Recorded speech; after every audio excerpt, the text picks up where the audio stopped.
RGPD, un principe essentiel à respecter, la transparence. Je vais faire une petite vidéo sur ce sujet-là.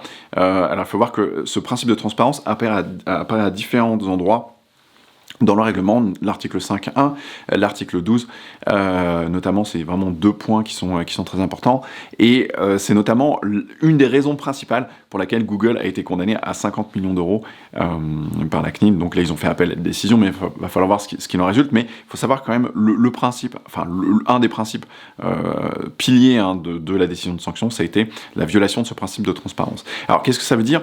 Ça veut dire globalement que vous devez opérer un traitement de données à caractère personnel, donc vous devez collecter les données à caractère personnel et les traiter de manière complètement transparente par l'utilisateur. C'est-à-dire que vous devez dire exactement et lui expliquer clairement ce que vous allez faire de ces données à caractère personnel. Ça veut dire que si vous collectez des données à caractère personnel en lui disant voilà, on va vous envoyer une newsletter, mais qu'en réalité vous revendez ces données par la suite, eh bien là, vous n'êtes pas transparent par rapport à l'utilisateur, et donc vous violez ce principe de transparence, et donc ça va pouvoir donner lieu à des sanctions au titre du règlement européen. Là, en l'occurrence, pour Google, la question était de savoir à quel point l'utilisateur, à quel point c'est clair pour un utilisateur quels sont tous les traitements de données à caractère personnel qui sont opérés. Et la CNIL avait constaté qu'il fallait jusqu'à faire 4 clics pour pouvoir comprendre, avoir toutes les informations à sa disposition, et que c'était donc un effort qui était disproportionné par rapport aux utilisateurs.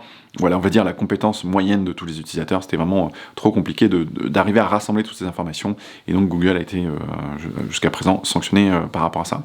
Donc c'est très important. Pourquoi? Parce que je vous donne un exemple. Typiquement, j'avais appelé il y a de ça 6-8 mois une banque pour avoir des informations sur des contrats d'assurance, et donc on m'avait dit ok, donnez-nous vos coordonnées personnelles, donnez-nous vos données, typiquement nom, prénom, email, etc. Et donc j'avais donné mes données, et juste après l'appel téléphonique, on m'avait renvoyé un email en disant voilà, puisque vous êtes d'accord pour qu'on vous sollicite pour la prospection commerciale, on va vous poser plein d'autres questions. On va vous proposer des contrats, on va vous proposer tout un tas de trucs, ce à quoi j'avais évidemment pas consenti.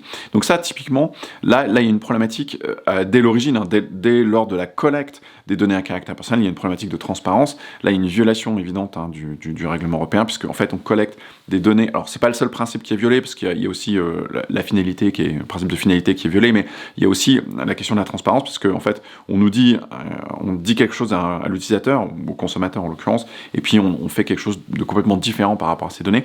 Et donc ça faut faire attention. Donc c'est toujours important, quand vous avez un traitement de données à caractère personnel, de vraiment prendre l'intégralité du process de traitement des données, parce que c'est vraiment au travers de ça où vous allez pouvoir vous apercevoir et qu'est-ce qu'il en est au titre de la transparence. Est-ce que effectivement, dès l'origine, dans le début de process, quand on a collecté les données, effectivement on a respecté ce que l'on a dit à l'utilisateur dès le départ, ou alors finalement est-ce que tout le monde se sert des données à caractère personnel pour faire tout et n'importe quoi, auquel cas ça peut effectivement être une violation du RGPD, donc il faut faire un petit peu attention.